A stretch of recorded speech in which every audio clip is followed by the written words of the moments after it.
Guys, তোমাদের মাঝে আমি বেশ কয়েকদিন ছিলাম না, তো আমার হাজব্যান্ড অসুস্থ হয়ে গেছে।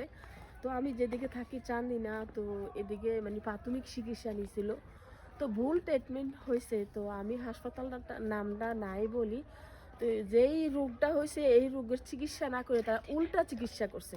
তো উল্টা চিকিৎসা করার কারণে তো আমার হাজব্যান্ডের খুবই অসুস্থ হয়ে গেছে। আমি কুমিল্লা টাওয়ার হাসপাতাল আমি আসছিলাম 10 থেকে 12 দিন। তো কালকে পরবর্তীতে আমরা টাওয়ার হসপিটাল নিয়ে হ্যাঁ গেছি আব্বুকে। হ্যাঁ ভুল বলছি, পরবর্তীতে আমরা টাওয়ার হসপিটালে নিয়ে গেছি, কারণ রুগীর অবস্থা খুবই খারাপ, মানে আমার হাজব্যান্ড খুবই খারাপ হয়ে গেছে। আমি এগুলো ভিডিও করে নেই, তোমাদের মাঝে দিয়ে নেই, তো ভাবলাম যে এটা কিছু সিক্রেট থাক। আর তোমাদের মাঝে আমি বেশ কয়েকদিন ভিডিও দিতে পারিনি। আর আমার কথা হচ্ছে, যদি সর্দি জ্বর কাশি মানে কোনো কিছু হয়, ভালো একটা প্রাইভেট হাসপাতালে যাইয়া ভালো গাইনি ডাক্তার এমবিবিএস ডাক্তারের সাথে যোগাযোগ করে ওষুধ খাইলে সবচেয়ে বেটার হইব।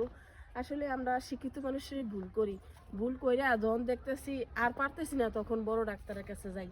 তো এসব যদি না করি, ফ্যামিলিও ভালো থাকবো, রুগীও ভালো থাকবো। তো ভুল চিকিৎসার কারণে আমার হাজব্যান্ডের হয়েছে নিউমোনিয়া টাইফয়েড, আর এই চান্দিনা চিকিৎসা হয়েছে ডেঙ্গু। তো দুই রকম হয়ে গেল না।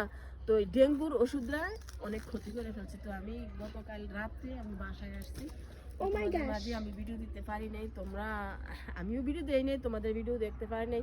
তো বন্ধুরা, সর্বশেষ কথাটা হলো আমার, তোমরা সর্দি কাশি যেটাই হয় ভালো একটা হাসপাতালে যাইয়া চিকিৎসা হইবা। মানে আমরা দৈরে তো হাতুড়ি চিকিৎসা করি, এজন্য আমরা বড় ধরনের বিপদ হয়ে যায়। তো পরে দেখি আর পারি না, তখন বড় হাসপাতালে মানে প্রাইভেট হাসপাতালে আমরা দৌড়ে আরি। তো সবাই যদি সতর্ক থাকি, ফ্যামিলিও নিরাপদ থাকবো, রুগীও ভালো থাকবো। তো বন্ধুরা ভালো থাকবা। আর আমার ভিডিও যদি তোমাদের মাঝে ভালো লাগে আর কথাগুলো যদি ভালো লাগে, ভিডিওটা শেয়ার দিয়ে দিও। আর সতর্কভাবে চলাফেরা করলে তো আমরা সবাই ভালো থাকি।